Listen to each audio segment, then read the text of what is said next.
Times report on then businessman Trump losing $1 billion in the late 1980s and 90s isn't exactly new.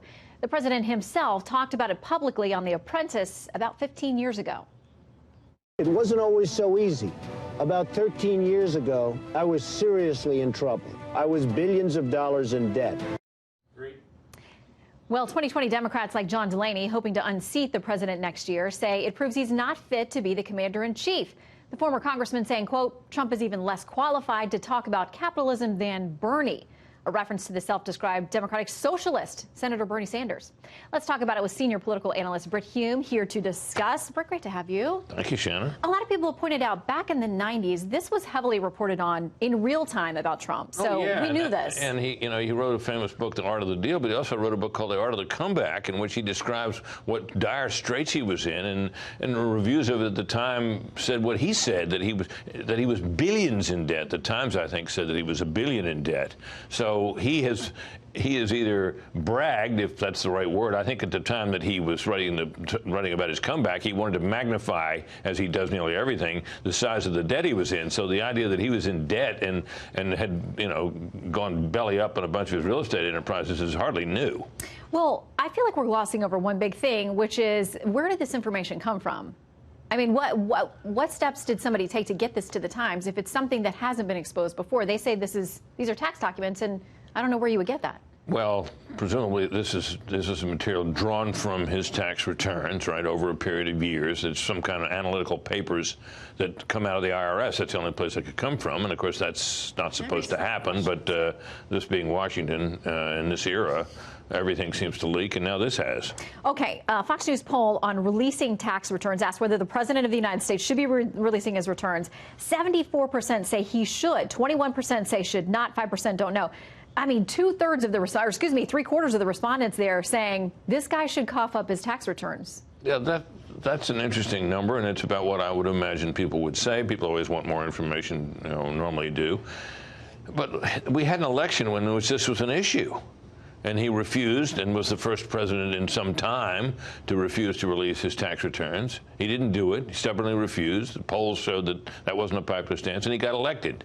So here we are again, and I suppose, the people who held it against him before will hold it against him again, but I'm not sure there's any more gold in those hills for people who are seeking further to turn sentiment against him. Well, today we watched as on the Hill, this played out, this contempt vote with respect to the Attorney General. The Attorney General late last night on our show, we had breaking news coming into the show that he was going to advise the president, hey, you may want to exert executive privilege over these documents. And so the president's done it. And yet this vote proceeds today on contempt. Where do we go from here? Well, I think we go nowhere, frankly. I mean, I don't know that the full House will vote to do this, which it now would have to do, but I wouldn't rule it out. But if it does, what happens then? And the answer seems to be, based on most recent experience, absolutely nothing. Eric Holder, you'll recall, was held in contempt during the previous administration, and that was the end of it. You can refer the matter to the Department of Justice, where the Attorney General could decide whether to arrest himself, I suppose. Mm-hmm. One does not anticipate that would happen. I don't think that the Sergeant of Arms of the House of Representatives is going to go marching with some kind of a SWAT team down to the Justice Department to try to haul the Attorney General out to punish him for his contempt of Congress.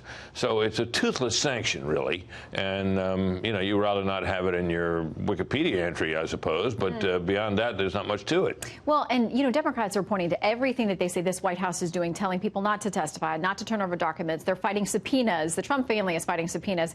Philip Klein writing this in the Washington Examiner. He says Republicans should be aware, however, that any principles that Trump establishes in rebuffing congressional investigators could be used or further built upon by future Democratic presidents seeking to avoid scrutiny from Republicans in Congress. Republicans should not see defending Trump on every matter as necessary, even if they believe that the Robert Mueller report vindicated him on the Russia issue. I'm not sympathetic to real stonewalling. I think Congress has an important oversight function, and within reason, Congress should be accommodated. But this business here, think of what we're fighting over right at the moment, Shannon. We're fighting over a tiny sliver of the Mueller report, which remains redacted. And the people who are doing the fighting haven't even read the portions that are now available. we're fighting over the difference between the word spy and the word surveil, right, which is a synonym, and we're fighting, over other extremely minor matters. My own sense about it is that the public out there looks at this and thinks, what are they fussing about all that stuff for? Endlessly. Well, it looks like this administration is taking a page out of those who would try to frustrate this administration, which is tying most of this stuff up in court. So that'll keep us busy for another year or two. Well, and if this time goes to the courts, we'll be way into the 2020 election year before it's... I'll be covering it over there down the street at the Supreme Court. Yeah, I'll see you there. You'll have long days. We will. Late nights. Brit, thank you so much. Always great to have you. Thank you.